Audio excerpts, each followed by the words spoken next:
Thanks so much. It's a real pleasure to be here today with Dr. Wilson, with so many friends, and with also people here I don't know but hope to know soon. Dr. Wilson also wanted to say something as we got started, so. I have a lavalier. Can you hear me? Yes. Without the microphone? Yes. Okay. Well, anybody who knows me knows how happy I am to be here on the original Wake Forest campus. I don't know whether any of you know Susan Binkley or not. Is Susan here? Susan played a very important part in the restoration of the Calvin Jones House and in the creation of the museum up by the Calvin Jones House. And she always said that this is the Holy Land. And I don't disagree with that. And therefore, I'm glad particularly to say that I'm happy to be here in the Holy Land. And I hope that every one of you will experience some of that holiness while you're here. Thank you, Dr. Wilson. I made my first trip here as a freshman in the fall of 1971 when we had one of our treks to Wake Forest. I don't know exactly why I did it, but I felt like I ought to do it. It's turned out to be something that was important to me. So, why are we here today? Ed Wilson is perhaps as well known to us individually and as loved by the people in this room as one can imagine in a gathering of this kind. Such is his uniqueness. Ed Wilson is known to us as a member of our family is known. He has been complimented and admired from the beginning of his days at Wake Forest as a student, a naval officer, a graduate student, a professor, administrator, husband, father, grandfather, and in fact, in every capacity and endeavor that he has ever been associated with. I'm glad to have the opportunity today to have this time with him and with you all to ask him a few questions about his life and his career at Wake Forest. So let us begin. Yeah. Dr. Wilson, you grew up in the town of Leakesville, North Carolina, in Rockingham County, not too far from Winston-Salem. Tell us something about your family and your life in Leakesville.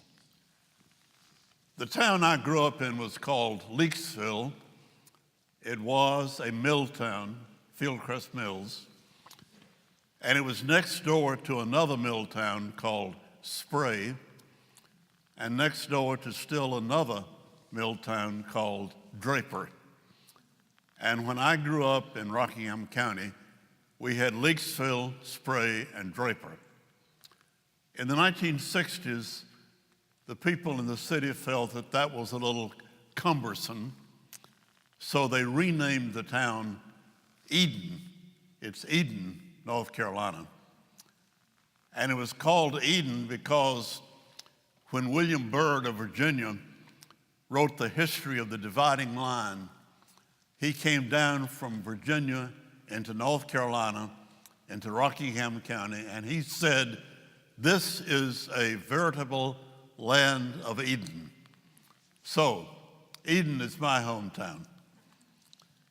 And I went to high school there at what is now Moorhead High School.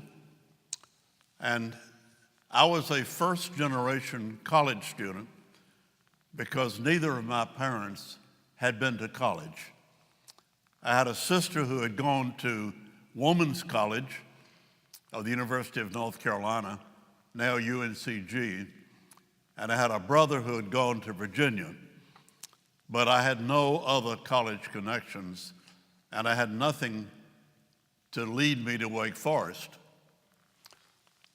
There was a wonderful Baptist minister named Robert Foster, who was the pastor of the Leakesville Baptist Church. And he said to me, "Well, you really ought to look at Wake Forest." And since my father was a very devout Baptist, that seemed like a good thing to do. So when I was 16, I was ready for college, and I was thinking of no other place to go other than Carolina, maybe. Thank goodness I had an alternative to that. But at any rate, that's where I grew up. Thank you. Tell us about your life as a student there, and when did you first realize that you loved Wake Forest? Well, I decided to go to Wake Forest because my family, we took a kind of automobile trip to the Outer Banks to see the Lost Colony. And on the way down to the coast, we stopped off here at Wake Forest, and I got out of the car and I walked around. I didn't see anybody except people I didn't know. But I got out of the car, walked around, and I said to myself, by instinct, this is it. So I then decided to come down to Wake Forest for what proved to be a kind of lifetime association. I came here in the fall of 1939. I know that's hard for you to believe. To put that into some kind of historical context, the morning when I left home, I picked up the daily newspaper, and the headline was that Germany had invaded Poland. So the day I came to Wake Forest was the day of the beginning of World War II. I came down here. You know what a relatively quiet place it must have been at that time. I came down here, and I remember going one night to a chapel program and hearing a man named Jasper Memory talk about Wake Forest. He was filled with love of Wake Forest, with knowledge about it. And I remember walking home from chapel, having heard Jasper Memory, talking about Wake Forest in somewhat the same way that Reid and I have done since then, and walking home from chapel up Faculty Avenue to the left down Pine Street to the house where I lived. I remember walking up there and I said, this is wonderful. I don't know why, it's instinct. Have any of you fell in love with a place that you can't account for? Well, I fell in love with Wake Forest and have remained that way ever since. Going along with your studies there at Wake Forest, the academic quality and reputation of Wake Forest have been its most important assets for decades. This began here on this campus. How did Wake Forest develop that academic quality, and how did you experience it during your college days? I want people who know Wake Forest of the present to realize that Wake Forest has always been academically a superb, strong college. The faculty members we had on this campus and the students we had on this campus were as splendid in every way as anything that we might have come to in later years. One thing that was important about Wake Forest that you will discover if you walk around today is that Wake Forest as a college did not have any dining services. There was no place on the campus to go for a meal.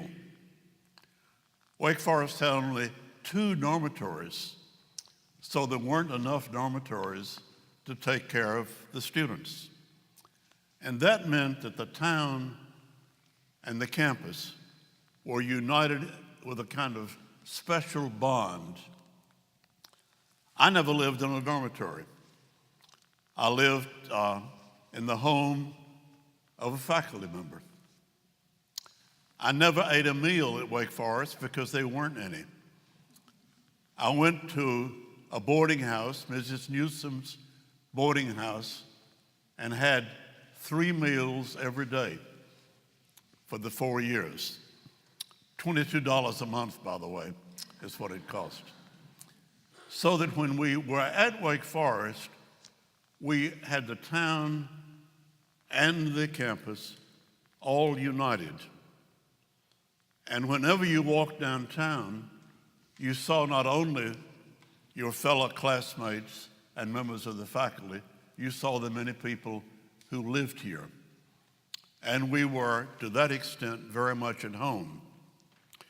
One of the advantages, to go back to Reid's question, one of the advantages to living in a faculty home and walking around downtown all the time is that we got to know not only the faculty, we got to know the faculty wives and the faculty families. And we were part of that group. And Wake Forest had a distinguished faculty. I think it's interesting, considering the fact that both Reid and I were Wake Forest undergraduates and came back, is that most of the faculty members that I recall were Wake Forest alumni who had graduated here, had gone off to graduate school, and then been invited to come back, and they did.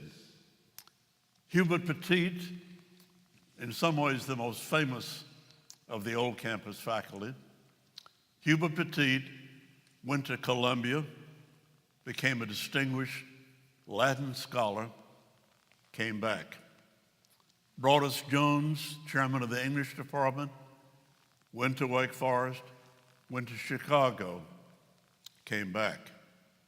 Bill Spees, who taught physics, went to Johns Hopkins and came back. So the faculty members were colored by Wake Forest character. And they brought the love of Wake Forest back, and they communicated it to us. And that meant, as far as I was concerned, that I was in a place not only that I loved, but that I would always hesitate to leave. Thank you.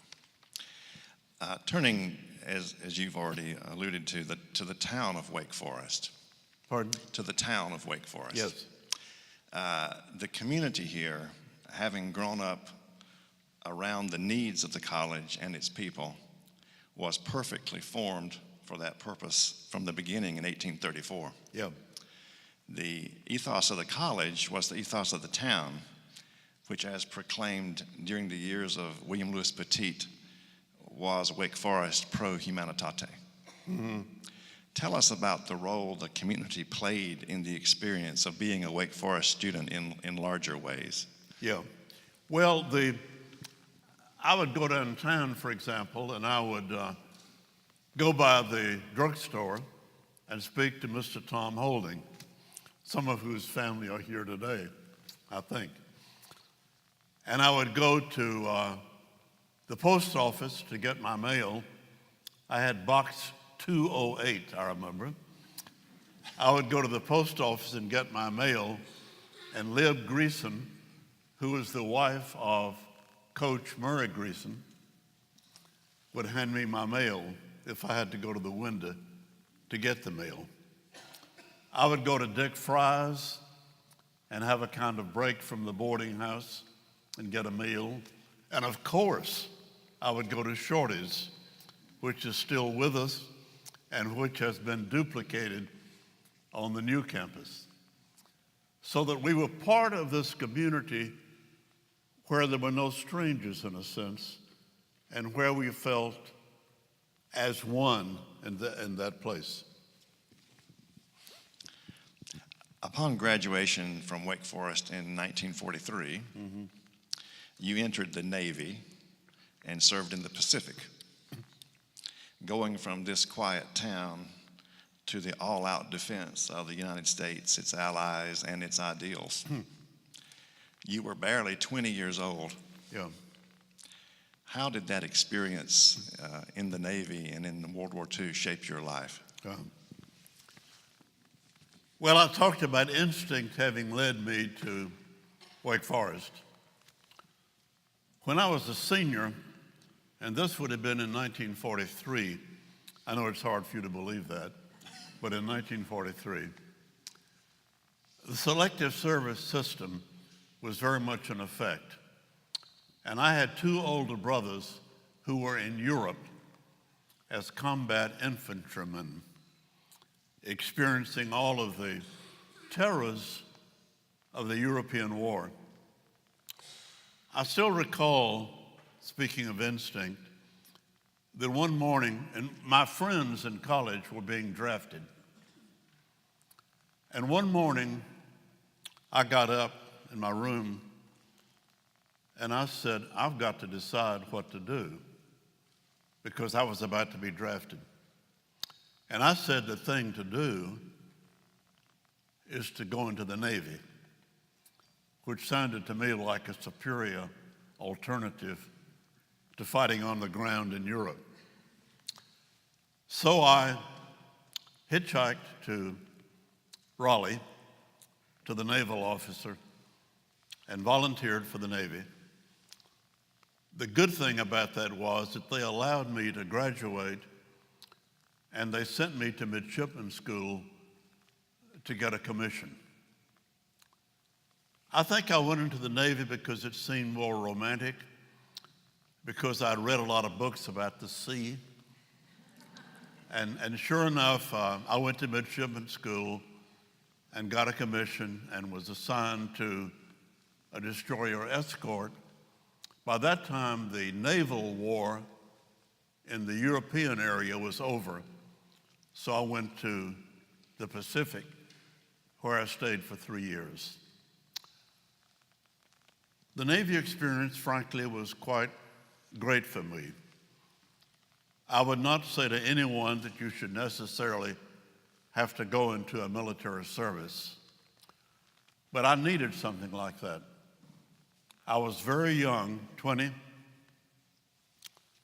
I'd never been to sea. I'd never been on a boat. I could hardly swim. I knew nothing about what naval life would present. And besides that, I was a very quiet, bookish, unphysical poetry lover who didn't seem to fit what you think of as a naval officer.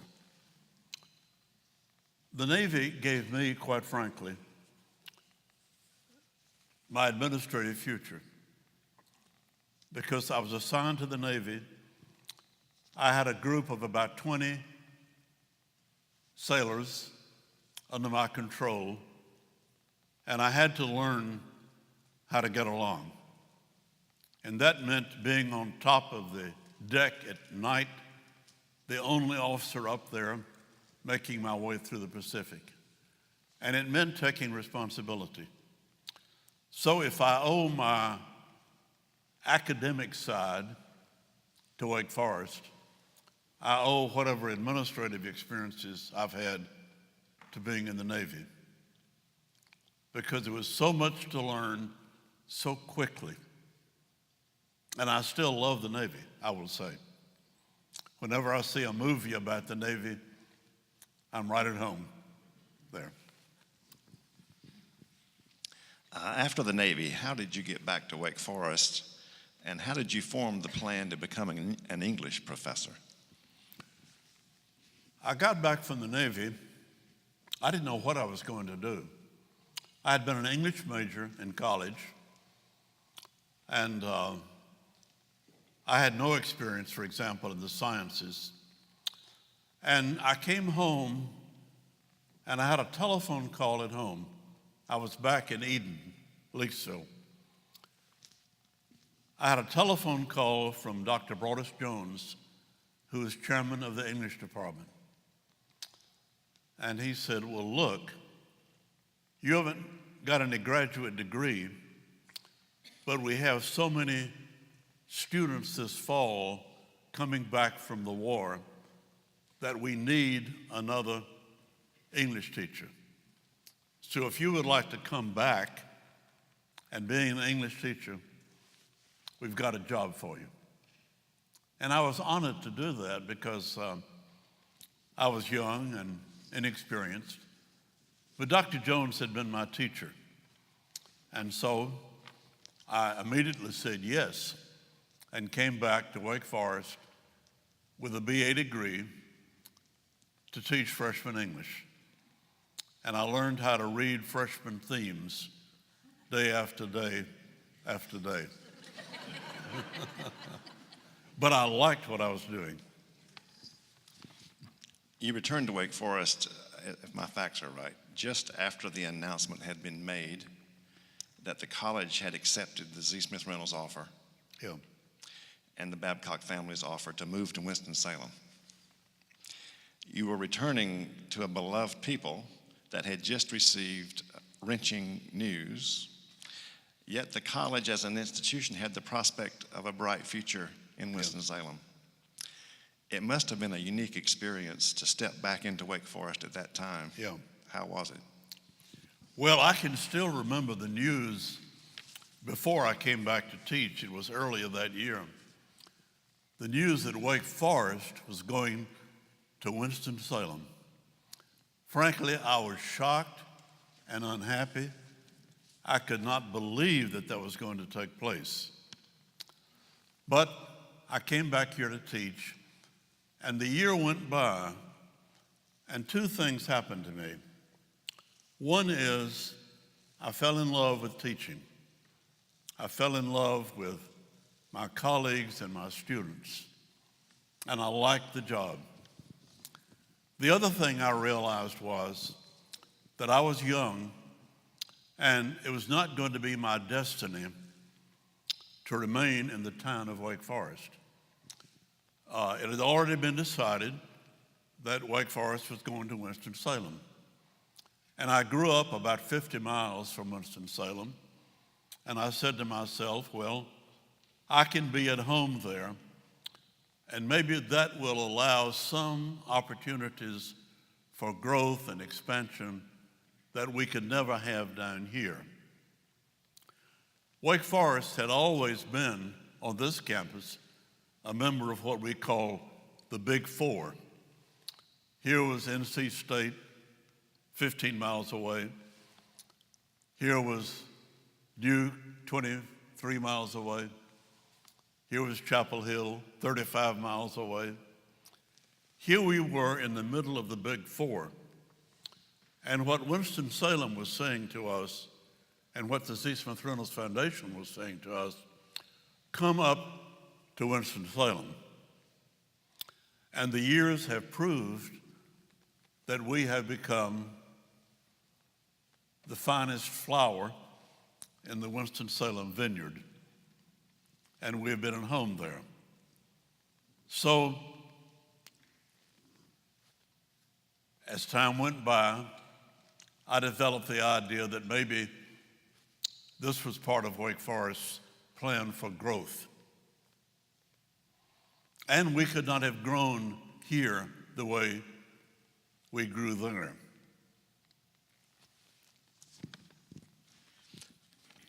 Then returning from graduate school, you were in graduate school at Harvard for your PhD from 47 to 51, is that right?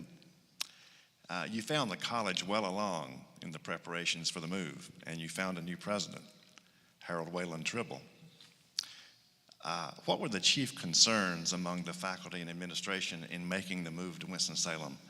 Were people anxious that the Wake Forest they loved would not survive in Winston-Salem? Well, I think we have to look at the different categories of people who were here.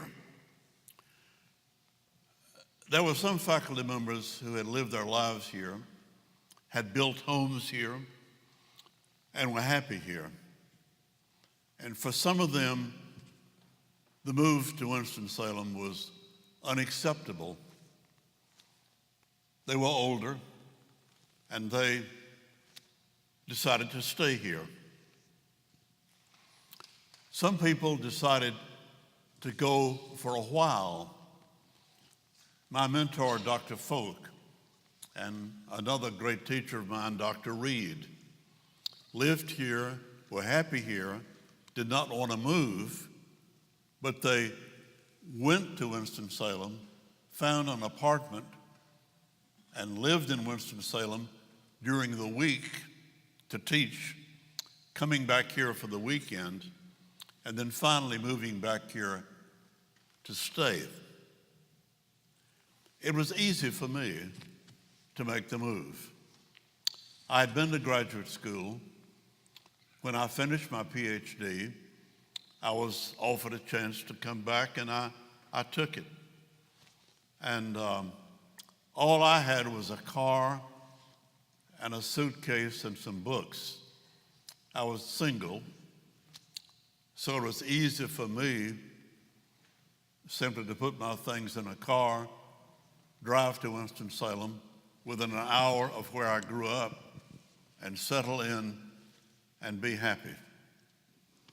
And one thing I very much believed in, and I'm sure I shared this belief with many of my colleagues, I very much believed that it was part of our obligation in moving to Winston-Salem not to change Wake Forest, but to keep what was best about Wake Forest in a different place. And I think we have tried very much to do that. We're different, of course, but there's still something about the heart of Wake Forest which is special and genuine.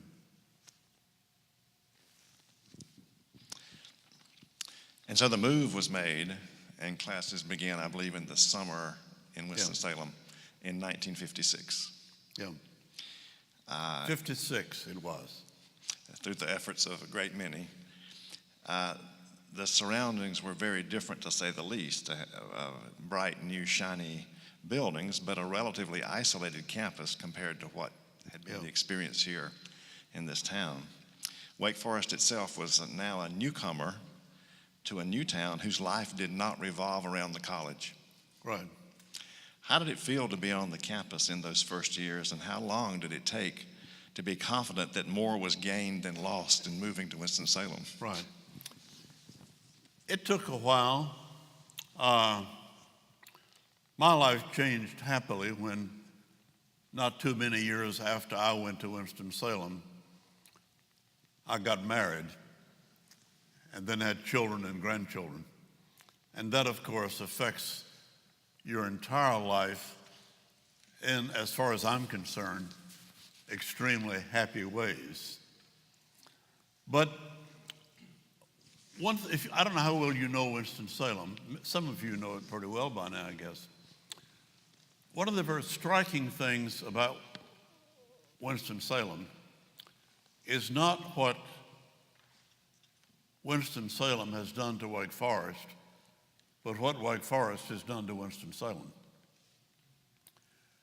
When we went to Winston-Salem in 1956, it was an industrial city, a very important industrial city, the second largest city in North Carolina, next to Charlotte.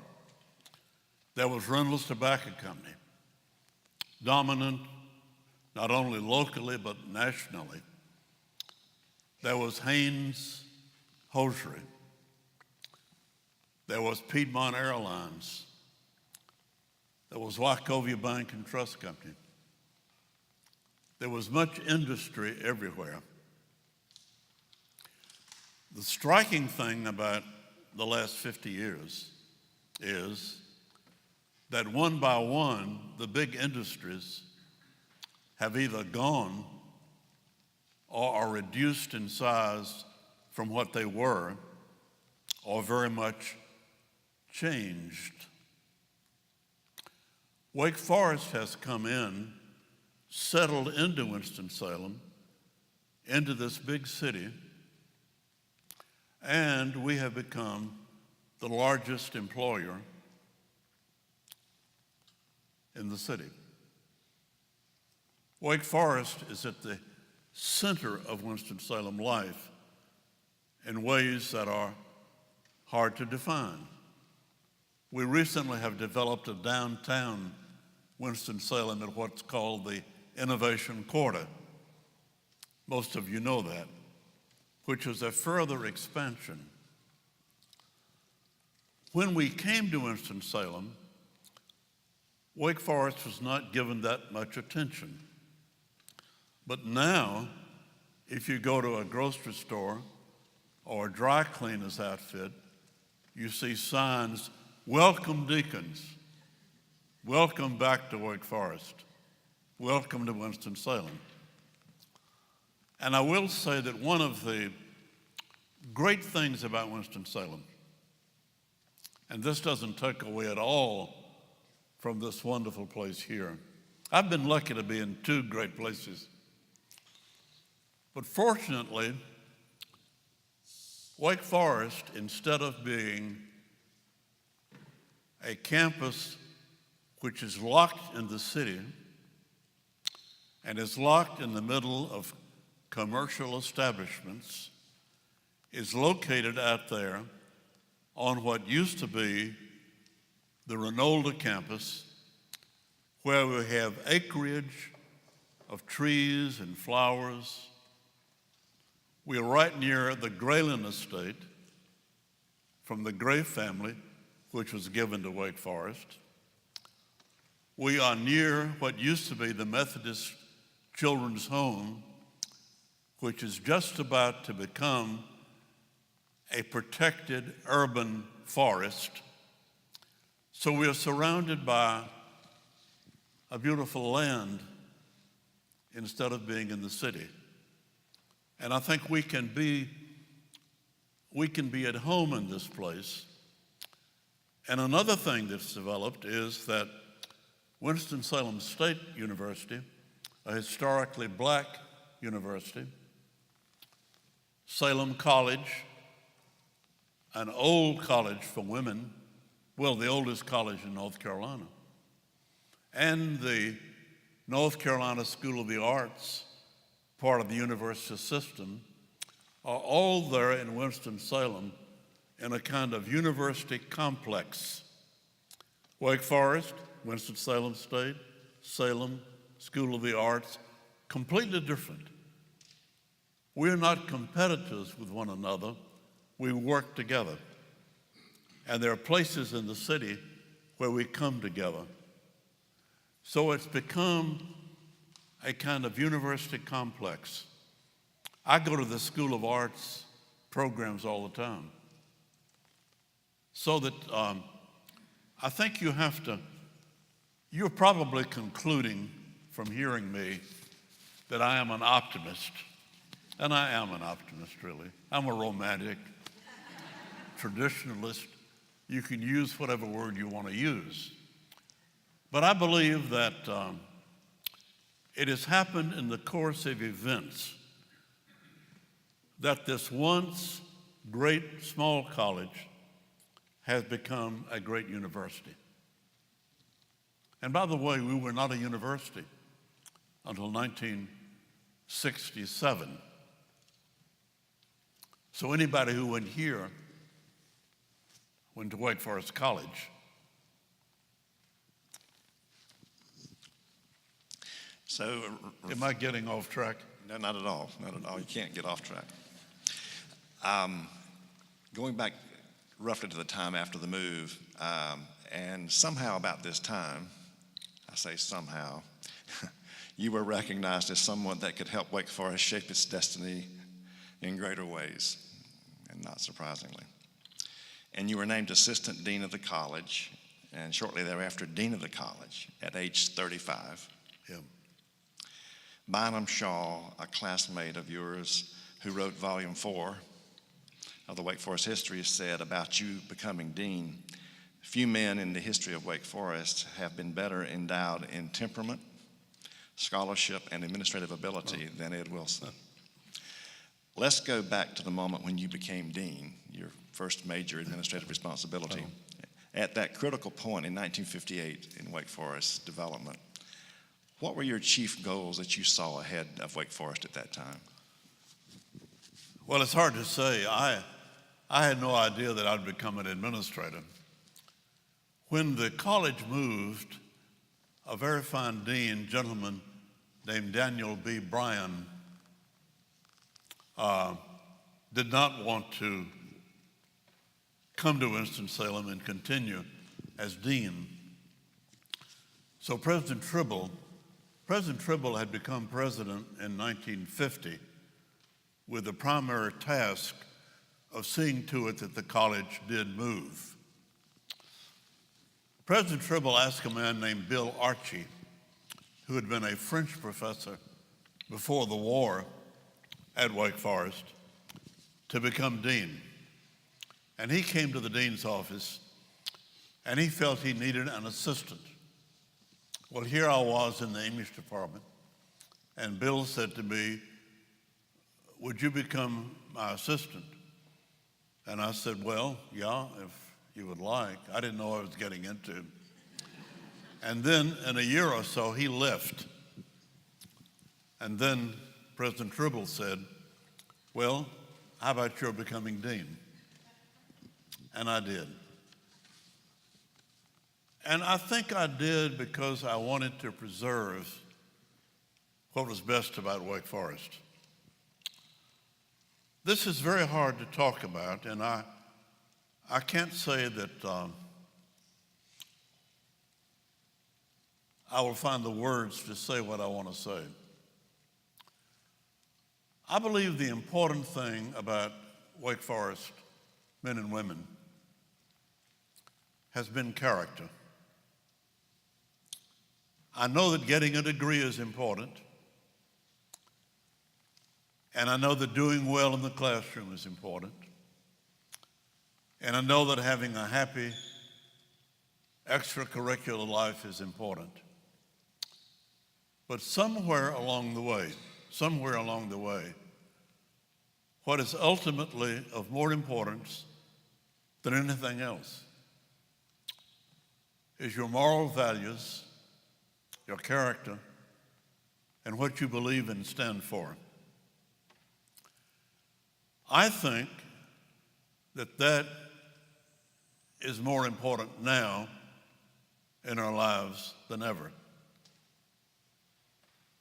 And nothing more is required than reading any day's newspaper than to be easily led to that conclusion. Wake Forest, having been built on character, was largely the contribution of North Carolina Baptists. And I know there's been trouble from time to time through the years with our connection with the Baptists. But the fact is, we would not be here and we would not be what we are if there had not been the contributions of North Carolina Baptists. We don't have that connection any longer, but they left us a heritage that I think in our non-specifically religious way, we have to get hold of and to keep through the administration and the faculty. Students come and go. The administration and the faculty have to be at the heart of the enterprise, and they have to speak up for what they believe is important. And to go back to Reid's question, I was willing to be dean, I think, because I believe that it was important for an administrator, whether dean or provost or president, important for that person to stand up for the good, for the values upon which the college and our society are built. Let's turn to athletics for a moment. Yeah, President.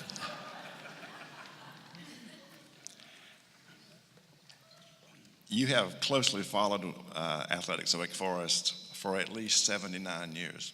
Yeah. Though you have never been on an athletic team or coached at Wake Forest, you are a member of the Athletics Hall of Fame. It may be a unique honor. You served as the faculty athletics representative to the ACC for well over 10 years. Could you tell us about some of your favorite athletics memories or personalities across the years? Well, I must admit, I am in no way an athlete. I had to take a course when I was an undergraduate at Wake Forest in physical education. I don't know how long that continued, but in fact, I don't even know what that's required now. But you had to take a 1-hour course in physical education during each semester of your freshman year. And there was a man named Phil Utley who taught physical education. And I had to take physical education.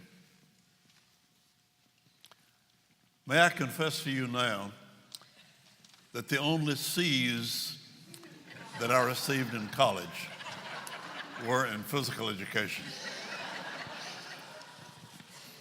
I thought when I started playing basketball that you could just walk down the floor carrying a basketball, and I didn't know you had to dribble.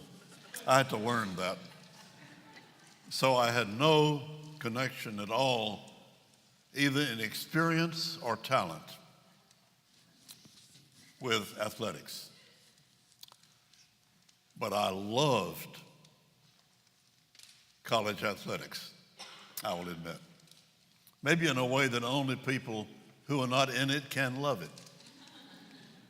Because I admired the skill of these players so much that I would go to every game that I could go to. And I guess my favorite, I love basketball in particular. And I'm optimistic about the future. I went to football and baseball, but I love basketball. My favorite days were the years when I went to the Charlotte Coliseum and saw the Wake Forest basketball team under Tim Duncan and Randolph Childress win that tournament. So I wonder how many of you were there for that. I like it so much that a good friend of mine found a video recording of it and gave it to me. It was great night after night to see the Wake Forest team win. And I've had other similar experiences. I was on this campus when we won the National Baseball Championship. And I'm happy that we just won the tennis championship of all things. I'm not a good tennis player either. But I became involved in athletics because I had a student on the old campus in freshman English named Gene Hooks. And Gene Hooks, who went off to get a PhD, came back to Wake Forest to be the director of athletics. And Gene, like those professors that I talked about, who went off and came back, Gene Hooks went off and came back. And he and I were friends. And I'd like to say, just in passing, that if Wake Forest athletics has been relatively free from scandal or from NCAA sanctions, and you know, I hope you know this, that how relatively free from anything negative the story of Wake Forest athletics has been. I don't mean that every coach, every student has been an ideal gentleman. But through the years, we have maintained a kind of matchless record for integrity. And I think that's partly important, partly that way because of Gene Hooks. And if he would hear, I would praise him in that way. Well, my involvement in athletics came about because Gene Hooks said to me one day, how would you like to be the faculty representative to the Atlantic Coast Conference? And I said, well, I'm really not qualified, but if I can help, I'd be happy to do it. So for years, I represented Wake Forest at the ACC and the NCAA meetings. I would go to these huge NCAA meetings, one among many, as a faculty representative. And I became president of the Atlantic Coast Conference. And then a few years ago, it was decided that I would be taken into the Athletic Hall of Fame. I can't believe it. Was anybody less qualified than that? But I've been so lucky. And that sort of piqued out my interest in what Wake Forest stands for. It's more important in athletics as it is in academics that we have integrity more than victory.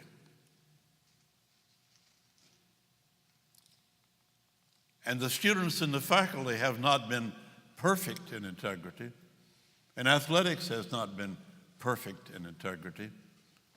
But I think we have held that torch high, and we believe in something different from what you read about on the sports pages of the newspapers and see what sometimes happens elsewhere. In 1962, while you were dean, Ed Reynolds enrolled at Wake Forest. Segregation had ended, but across the years you found many other opportunities to expand the vision of the college and then the university to welcome diverse peoples and traditions. How is the ethos of Wake Forest, born in earlier times in an almost homogeneous community and summed up in the motto, Pro Humanitate, continued to inform us about what our ideals should be today and tomorrow? Right. It's very interesting to go back to 1962 and realize that in that year, we admitted our first black student. And I have to say, and I think we old campus people have to admit this, that the old campus was a place to be enjoyed and savored only by white Southerners. We were limited in our breadth and in our mission here. In 1962, a move began to admit black students. And here again, this touches on something that I have said about character and values at Wake Forest. You might suppose that if a move toward integration was going to occur, the impetus for it would come, let's say, in the political science department or in one of the liberal humanities departments. But the impetus to integrate came from the religion department at Wake Forest. And this again is something that we have to attribute to the Baptists. The two men in particular McLeod Bryan, who was a kind of prophet, a Wake Forest alumnus. And guess what? He was a Wake Forest alumnus. He went to Yale, and he came back to teach. And he taught courses in ethics. And he practically shouted from the rooftops, "We've got to integrate." And the other person was Dr. J. Allen Easley, who for years was in the religion department and whose name is remembered on an important street on the new campus. And I still remember Allen Easley getting up in a faculty meeting and telling us that this is what we should do. And that move spread until in 1962, we admitted the first black student, Ed Reynolds, from Africa. And by the way, in spite of the fact that it took us a long time, we were the first major private Southern university to take that step. We preceded Duke, Vanderbilt, Emory. So we were late, but we were there, and I think we were there because of our heritage.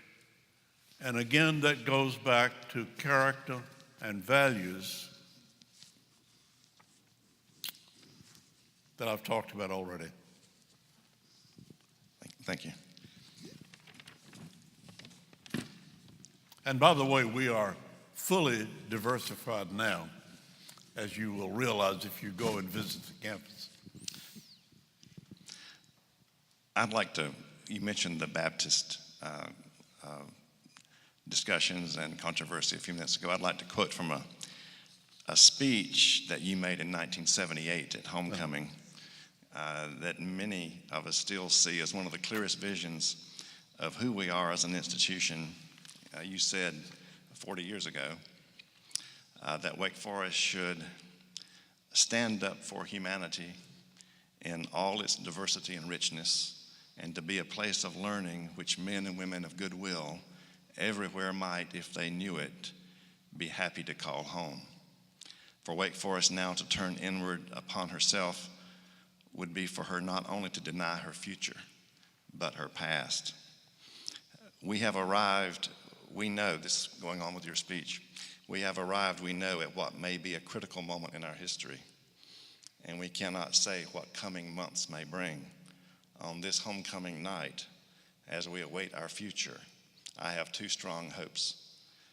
One, that all of you who love Wake Forest will remain understanding and loyal.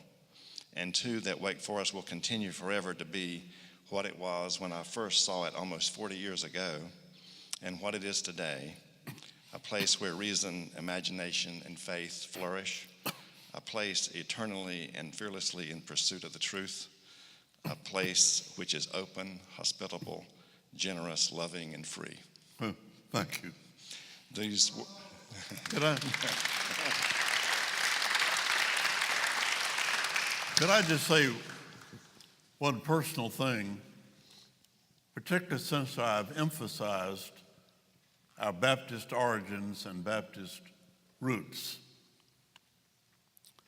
I think I should tell you that I am not a Baptist. I grew up with a mother and father who went to different churches. My father went to the Baptist church, and my mother went to the Episcopal church. And when the children were small, my mother took the children to church. They never went to church together except for weddings and funerals. They kept things apart. So I'm praising the Baptist, unless you think that I'm praising a group that I happen to belong to. I do belong to the Wake Forest group, of course. And if I may give this one personal anecdote, when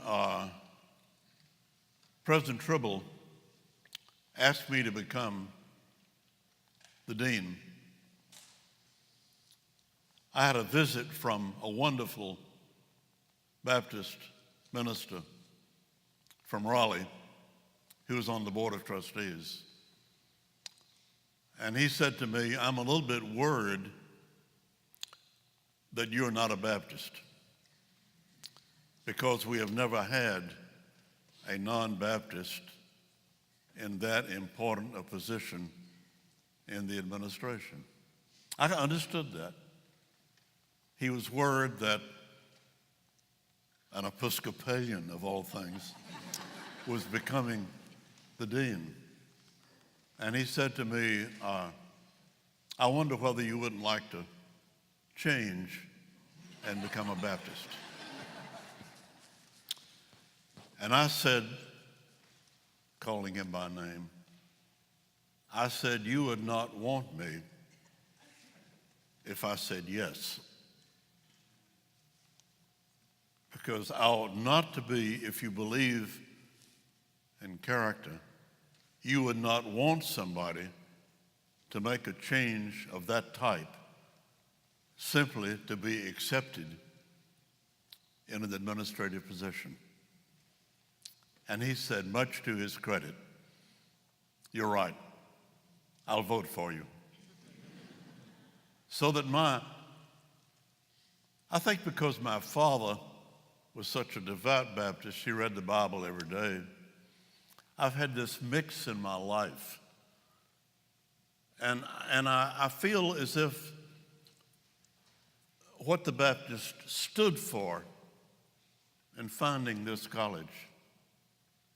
You know, there are many Baptist colleges, but there are none quite like Wake Forest.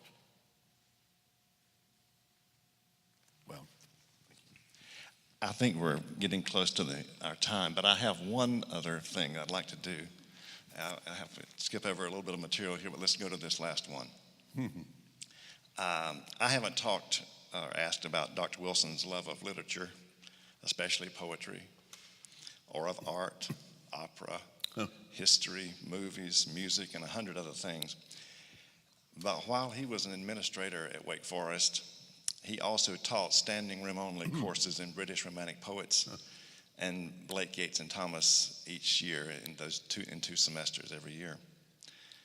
So I have asked him to have the last word by giving us a poem of his choice, which was not surprisingly by W.B. Yeats, and Song of Wandering Angus. Thank you. Well, I will say that being an administrator never replaced my love of teaching. And I continued to teach all through the years that I was dean and provost. I hope that some of you here are teachers and you realize the special and unique place in our society there should be for teachers. I believe so much in public education. I happen to think that's the main concern that I have right now in North Carolina. I don't say that from a political point of view. I simply feel that our public schools undermine everything that is important. And I still think that the classroom experience is at the center of college life. Reid asked me to recite a poem, and I said to him that I always find that sometimes if I'm asked to recite a poem, I'll be in the middle of it, and particularly at my age, forget the next line. So, thanks to Reid, I have a copy of a poem that I will read because it is a favorite of mine. I don't know how many of you know, maybe even love, the poetry of William Butler Yeats, but I will say he's my favorite poet, I guess. And he wrote a poem. I might be able to quote another poem that is more familiar, if I can. I will arise and go now, and go to Innisfree, and a small cabin build there, of clay and wattles made. 9 bean rows will I have there, a hive for the honeybee, and I will live alone in the be-loud glade. But the poem I'm going to read is the Song of Wandering Angus. I'll get my glasses, just in case. I think I can quote it, but you might ask me later on, after we get together, why I like this poem so much.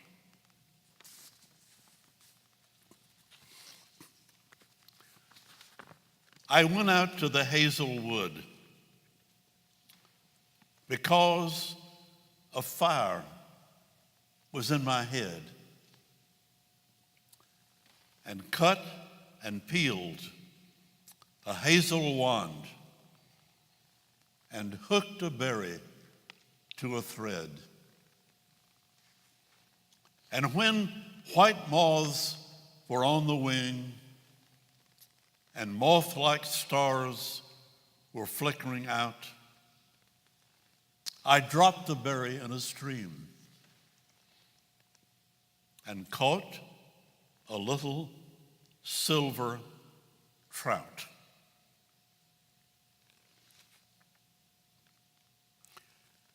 When I had laid it on the floor, I went to blow the fire aflame. But something rustled on the floor, and someone called me by my name. It had become a glimmering girl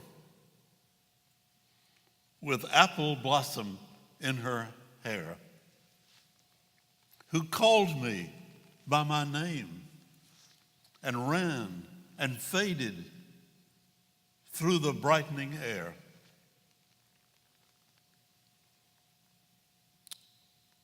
Though I am old with wandering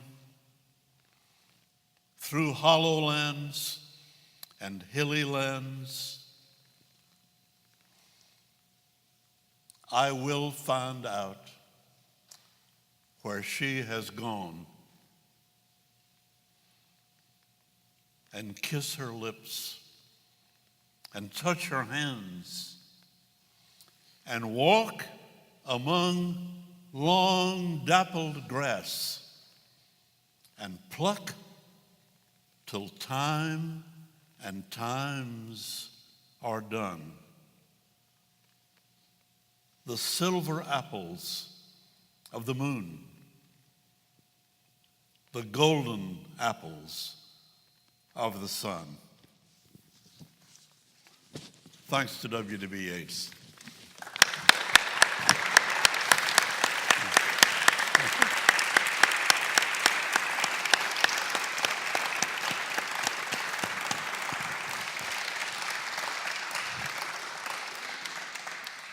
Thank you, Dr. Wilson.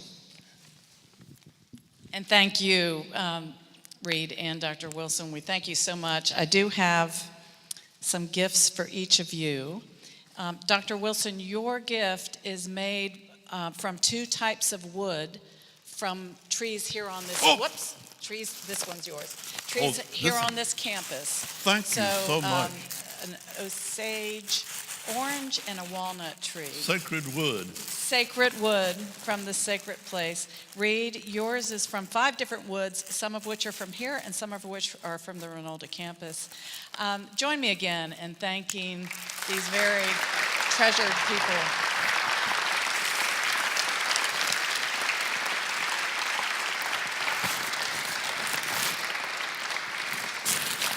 I'll let you all sit tight for just a second while I give some housekeeping.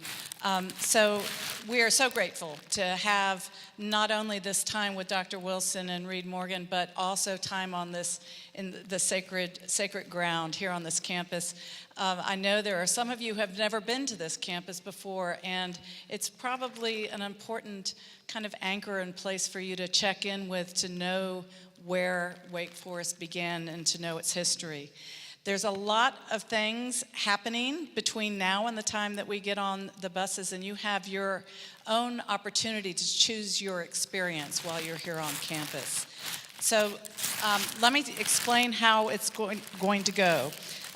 There will be 2 shuttles. You can either walk to the Birthplace Museum. So you are now at the old campus, the Southeastern Theological Seminary, which is still in use by that organization. Straight across, you'll pass the old well, and straight across is the old administration building. It's worth popping your head into because it has a beautiful kind of rotunda with the Wake Forest in the middle. So that's kind of fun to do. You can wander around. You'll see that there's dorms with the Bostwick name and the Johnson name. So there's a lot of ties to the new campus connection. There will be, if you want to walk to the Birthplace Museum, so the Calvin Jones House and the Birthplace Museum is, you just go out here and go that way, and it's about half a mile, so a few blocks. 2 miles? 2 blocks, yes, just a couple blocks, if you want to do that. If you want to take shuttles, if you go back this way, this is not where we got off. Kim is pointing that way, is where the shuttles will be picked up. And Minta is our Wake Forest native who's here in the room, and Minta's walking. So if anybody wants to walk with Minta, she can probably tell you some stories and some tales along the way.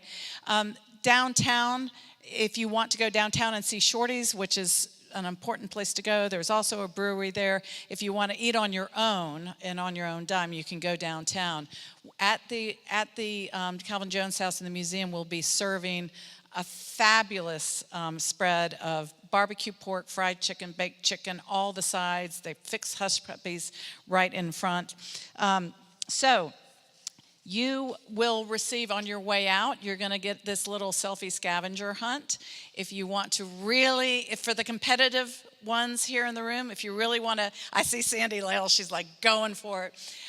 There are a number of places to go take a picture or get your selfie made. It's things like, so some of the things, like one is Shorty's downtown. You're going to really have to hoof it and hightail it over the next couple of hours if you want to get to all these places. A number of the items are either inside the museum or in the Calvin Jones house. One of them, Ed, we probably should have warned you ahead of time. One is to get a selfie made with Ed Morris, who's the director of the museum. Or one of the wonderful volunteers that will be around the way. So, and the tiebreaker is going to be the most creative photo that captures the essence of Back to the Old Campus.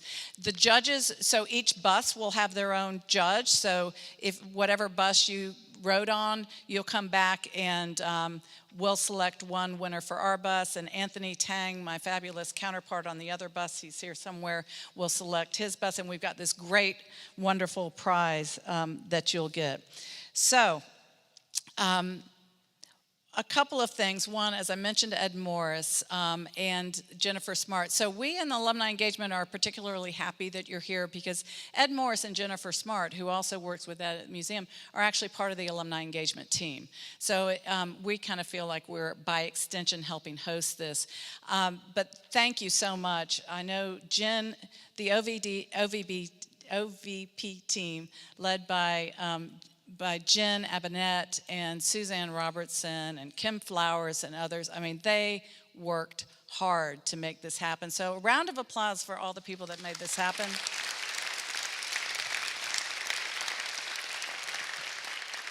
Also, you are going to see some volunteers from the Birthplace Museum. Cassandra and Jerry Baker, Jill Bright, hold on, I've got my new list. Donna Pace, Hallie Hearn. Hallie Arrington Hearn is actually a descendant of Samuel and Sally Waite. Durwood Matheny, Kathy Morris, and Anissa Harry. So you either get your selfie taken with Ed or one of those volunteers, and thank them because they are all putting aside whatever they would have been doing today to spend some time with us. And one last thing I want to mention is that we are actually here 2 days prior to what I think is kind of an auspicious day. For those of you who don't know, Samuel and, well, you're not going to probably know this unless you rode my bus. Samuel and Sarah Merriam-Waite, she goes by Sally, so you'll always hear me talk about her like Sally, as Sally. Their 200th wedding anniversary is this coming Sunday. So I think that's a big deal. So we're going to celebrate, and on your way out, some folks from the alumni engagement team, what do you think of when you think of weddings? Jordan almonds. So you're going to get a little wedding favor from Sally and Samuel's wedding. I mean, it's not really from their wedding. But, and I do have to say, Suzanne Robertson will tell you, she kept trying to order these because it's got the date on the little ribbon. And the lady kept calling her back and saying, this can't be the right date. And Suzanne kept saying, yes, it is. And then she finally said, well, they must be very old.